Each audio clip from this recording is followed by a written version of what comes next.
radiantes, e que bom que você está aqui acompanhando esse especial de 12 dias para o Natal com vídeo todos os dias. E hoje eu queria compartilhar com vocês algumas dicas de como tirar boas notas, né? Como vocês viram no título. Eu vou deixar também na caixa de descrição desse vídeo o link para o blog, e lá eu vou fazer um post com essas dicas escritas e também vou colocar um print das minhas notas, né?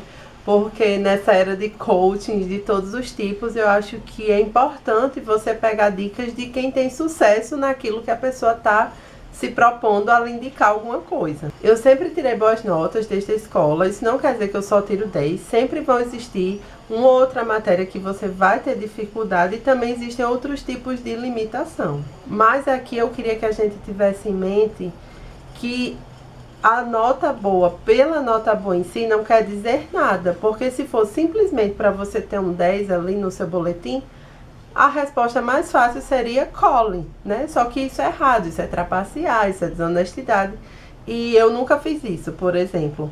Mas é importante que a nota boa seja para você um reflexo do seu aproveitamento, que você queira tirar um 10 na matéria, não para ter um 10 no seu boletim, mas que você tenha 100% de aproveitamento, você tenha 90% de aproveitamento, né? Porque a ideia da avaliação é isso, é o professor averiguar o seu grau de aproveitamento. Então, se você mostrou que você aproveitou totalmente o conteúdo ensinado naquela unidade, você conseguiu um 10. E é por isso que eu prezo pelas minhas boas notas, eu encaro elas como o meu rendimento na disciplina. Tanto é que quando eu não estou me esforçando, eu sei que o resultado não vai ser um 10, né? Eu não fico chorando porque eu não tirei 10. E também tem uma diferença significativa entre você estudar na escola e você estudar na faculdade. Tem muita gente que tem boas notas na escola, mas quando entra na faculdade não tem o mesmo grau de rendimento. Então a primeira dica é: tenha agenda. Porque na escola é tudo muito certinho, você vai ter a semana de provas e vai ser aquilo ali, no máximo você vai ver qual prova é em cada dia. Mas na faculdade não é assim, mesmo na minha universidade, por exemplo, que a gente tem o semestre dividido em 3 unidades, cada matéria vai fazer a sua data, né, de avaliação e não necessariamente, na verdade, na grande maioria das vezes, não vão coincidir todas na mesma semana. Algumas vão ser prova, outras vão ser trabalhos em grupo, que você vai precisar se reunir com antecedência, outros vão ser trabalhos individuais escritos. Então você precisa se organizar com as datas e os prazos, e por isso é importante ter agenda, para você ir se organizando e planejando com antecedência para o dia da avaliação, porque não adianta só ir para as aulas, você não vai tirar 10 só com isso. Então você tem que ler os textos que o professor recomenda, ou fazer a lista de exercícios, ou marcar com o seu grupo e se reunir com ele, porque eu vou lhe dizer, pode até dar certo uma vez ou outra, aquela coisa de cada um faz a parte e no final a gente junta. Mas é importante que haja pelo menos uma reunião no início e uma reunião no final da produção do trabalho, para que fique tudo organizado, e para isso você precisa planejar com antecedência. E para isso acontecer, você precisa de uma agenda para anotar essas datas. Sem contar que ter agenda e usar a agenda é um hábito muito positivo para a sua vida profissional, que você vai ter uma série de compromissos, e aí você já pode construir esse hábito desde o seu curso de graduação. Dica número 2, tenha um caderno organizado. É muito comum na faculdade as pessoas mal usarem caderno, mal fazerem anotação, só simplesmente ficam assistindo a aula e é isso. Mas faz toda a diferença você ter um caderno organizado e fazer realmente boas anotações. Eu uso o meu caderno quase como uma ata de reunião, uma pauta do que aconteceu em sala de aula, né? Às vezes eu não anoto tanto, às vezes eu anoto mais, mas sempre está ali registrado o que naquele dia aconteceu em sala de aula. E para mim isso faz toda a diferença na hora de estudar, porque eu não me sinto perdida, eu sei exatamente o conteúdo que foi dado. Fora que muitas vezes o texto, o material extra que o professor está usando não coincide 100% com a visão dele ou com o que ele vai cobrar. Então você pode ir fazendo essas anotações, né, dessas diferenças já no seu caderno. Porque como você usou a dica 1 e se organizou com antecedência, você já está lendo os textos, você não está deixando para ler tudo em cima da hora. Dica 3, organize seus textos. Eu sei que hoje em dia quase ninguém imprime os textos, muita gente lê em PDF, lê até no celular, mas é importante que você tenha os textos organizados organizados. Então coloque o título correto, às vezes o nome do arquivo, né, vem meio confuso, então coloque o nome do arquivo, o título do texto, o nome do autor, separe as matérias por pastas. Se tiver uma ordem que você precisa ler, numere, né? Coloque 1 e o título e o autor, 2, o título e o autor. E eu ainda crio uma segunda pasta dentro de cada matéria que é lido, para à medida que eu for lendo o arquivo e colocando lá. Mas eu também ainda imprimo muitos textos que eu acho mais difícil, eu prefiro imprimir para ler anotando. E aí esses também eu escrevo no início do texto a matéria, o professor, o período letivo em que eu li, porque aí depois a gente guarda isso e fica aquela bagunça, né? Também sinalizo a data em que foi lido, ou que eu comecei a ler, e a data que eu terminei de ler. Isso faz toda a diferença para o meu rendimento. Eu aproveito muito melhor assim. Dica número 4, ela tem a ver com todas as outras anteriores e ela é fundamental. Anote as datas.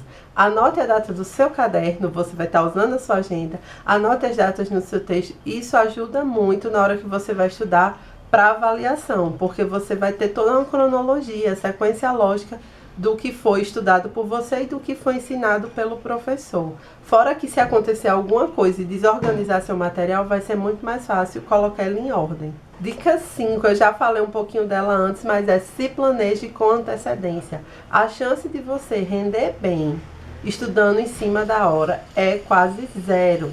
Você estudando com antecedência, inclusive você tem a chance de poder nas próprias aulas ir tirando suas dúvidas.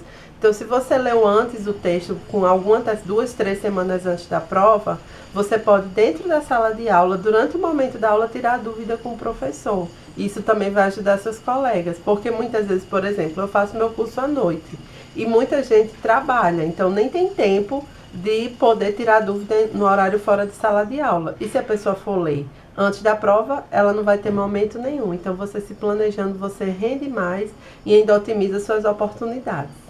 Dica 6, controle seu tempo de estudo. É muito difícil na era do smartphone e da internet a gente ter uns momentos de realmente concentração, porque a gente fica fragmentando o que a gente está fazendo, olhando o celular, olhando o WhatsApp, isso todo mundo já ouviu falar, né? Então, desliga o celular, bota no silencioso, mas eu tenho uma coisa melhor para fazer com o seu celular. Liga o cronômetro. Tem alguns aplicativos fofinhos que servem para isso, mas você pode usar o cronômetro do seu relógio mesmo, do seu celular, e contabiliza quanto tempo você passou estudando aquela matéria. Isso vai lhe dar informações preciosas do seu grau de concentração, do seu rendimento em cada matéria, porque vão ter as matérias que você vai ter mais facilidade e aquelas que você vai ter mais dificuldade, ou seja, que você vai precisar de mais tempo. Fora que você vai contabilizando o tempo que você passa estudando e você tem uma real medida, né, do seu estudo, da sua dedicação. Isso vai lhe dar informações preciosas sobre o seu processo de aprendizagem, seu processo de atenção, e vai lhe ajudar muito mais na hora de fazer o planejamento de quanto tempo você vai precisar estudar para os próximos exames. Dica 7. Carregue na sua mochila o que você julgar que é necessário.